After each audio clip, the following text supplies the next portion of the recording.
Hey everybody, today I want to talk to you about barter items for shift. During shift, you're going to need items to barter with, and I've made a list. Now, obviously, these are what I think are important. They're just my idea, my take on it. I'm sure everybody has their own, but I wanted to share what I have with you in case it's just to give you something, actually, just to give you something to think about. So, with that said, obviously, I'm in the studio today. Sorry, my other room's being used currently right now, so I have to do this in here. So it is what it is. All right, items for shift. The first thing I have on my list is cigarettes. Now, I don't smoke, and I wouldn't normally push giving someone cigarettes and helping them on their road to lung cancer. However, during a shift situation, when there's nothing that can be purchased in stores, people who smoke are going to really, really want a cigarette.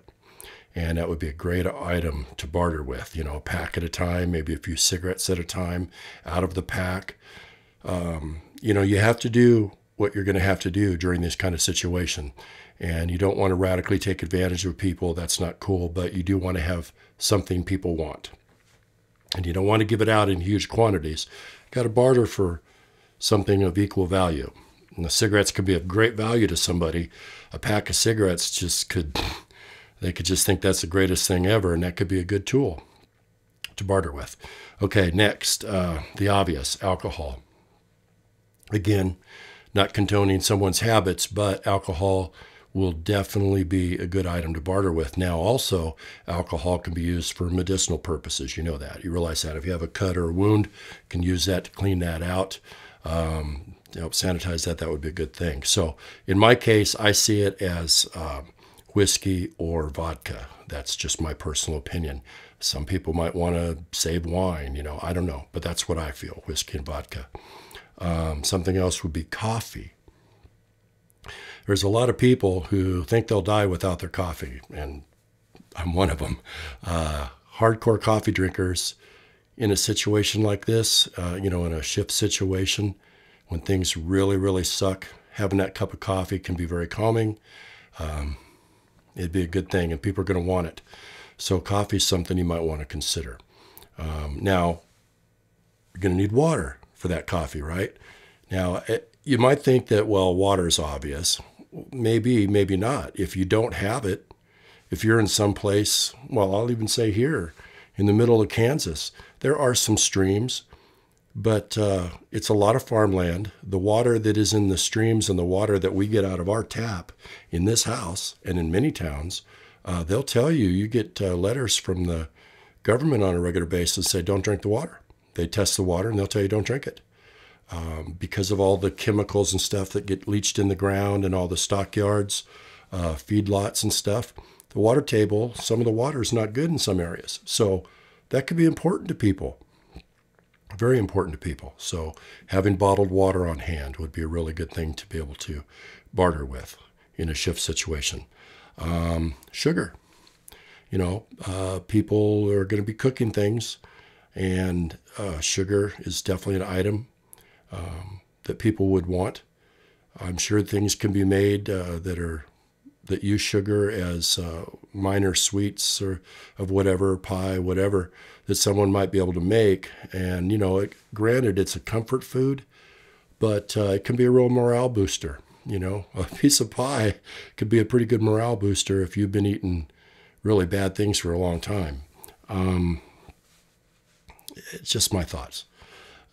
Salt, being able to season food, salt and pepper, having that on hand could be a great barter item. Also with the salt, depending on how much you have, if you're having to kill your own game to eat and you want to cure some of that, having a lot of salt on hand, be able to rub all over that meat for curing it, that could be a good thing.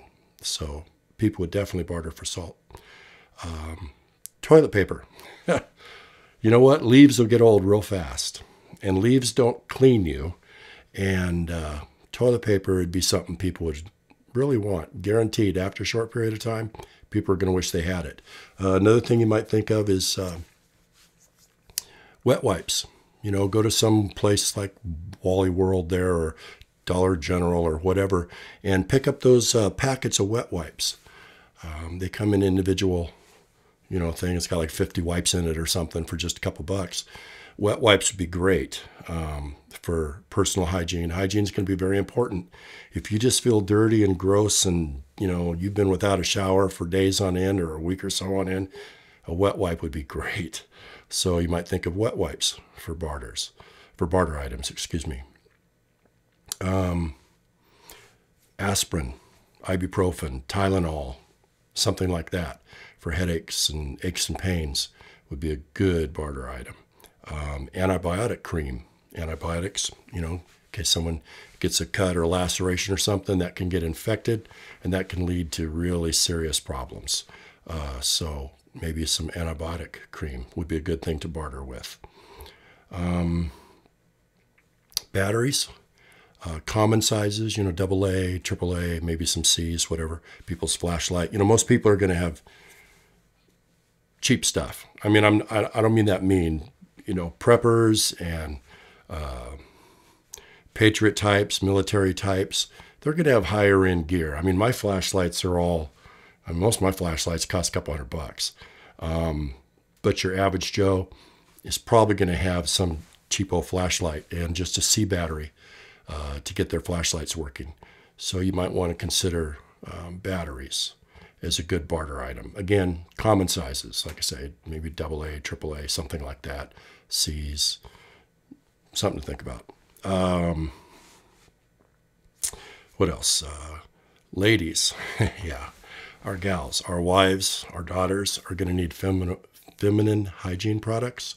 I don't know if you've thought about that, but, you know, it's a need, especially for their health. You know, things can go bad real quickly with hygiene. So having that on hand, not only enough for your wife and daughters if you have them, but to be able to barter with would be very, very good barter item.